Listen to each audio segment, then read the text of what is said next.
Hello, everybody. My name is Juliana, and welcome back to my channel. Or if you're new here, welcome. Today is Christmas Day. So, Merry Christmas to everyone. And if you don't celebrate, that's fine as well. You know, you're sort of like myself. I don't really care for the holiday. I mean, I'll take a gift or two if I were to get one, and I'll definitely eat the place down. But I don't know, it's just not the same as when I was growing up, kind of thing. And I know I could never recreate, what I had growing up.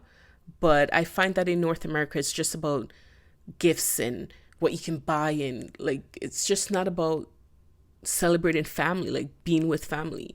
And maybe also because majority of my family is all over the place: New York, St. Vincent, Barbados, Trinidad, like all over. So it's very rare that, I'm around family like that.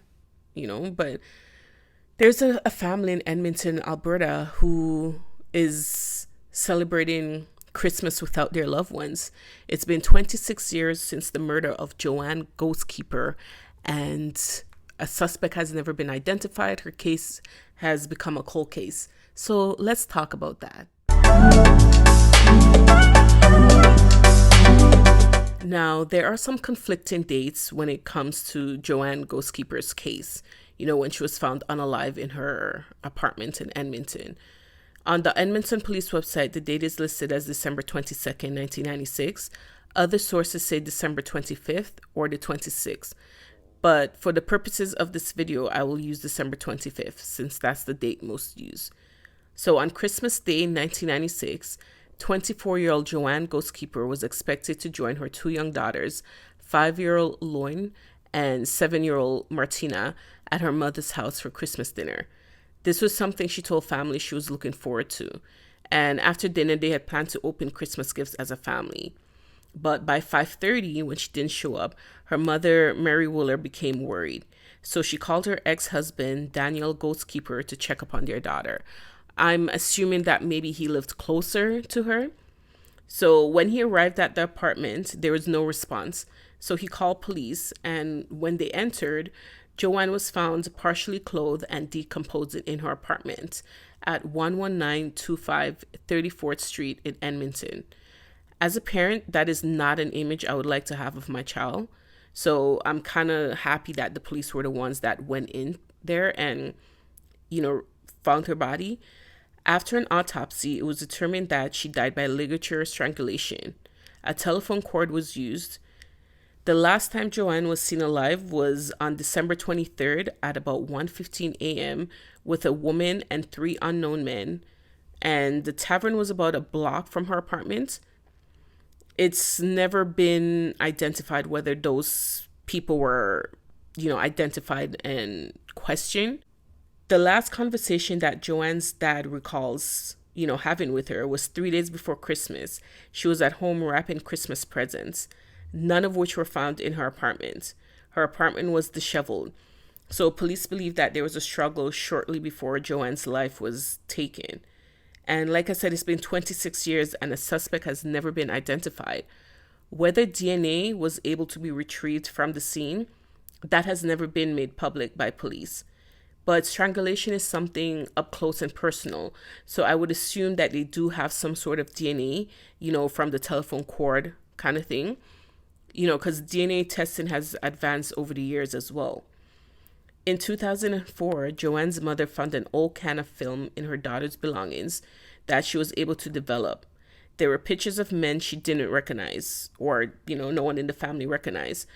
They were taken to police, and police did release those pictures, asking the men to come forward, which they did, but they were all eliminated as suspects, so that was a dead end. In 2018, in an interview with the Edmonton Journal, Joanne's mother would say that she feels the same grief as she did back in 1996. It doesn't get better, especially with the case being cold for as long as it has. She is reported as saying, "It doesn't go away. Nothing goes away. Everything is like yesterday."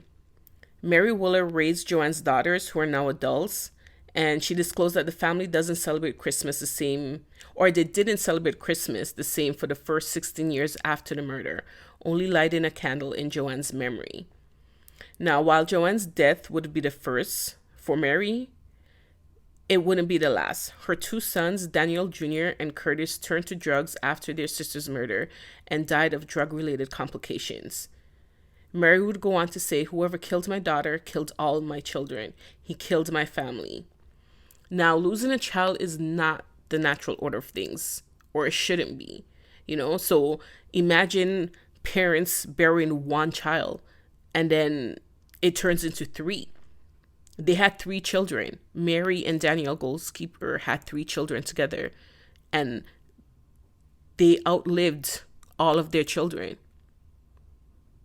Like, that is so heartbreaking. Even though she lost her children, she is grateful for her grandchildren who have flourished despite their mother's passing. They are talented and building lives of success, and for that I'm proud, Mary says. Now, the family hopes that one day someone will come forward and give police the information to solve this case. They're also considering hiring a private investigator. The police still has a $40,000 reward available for information leading to the arrest and conviction of the perpetrator. Now, have you ever heard about this case?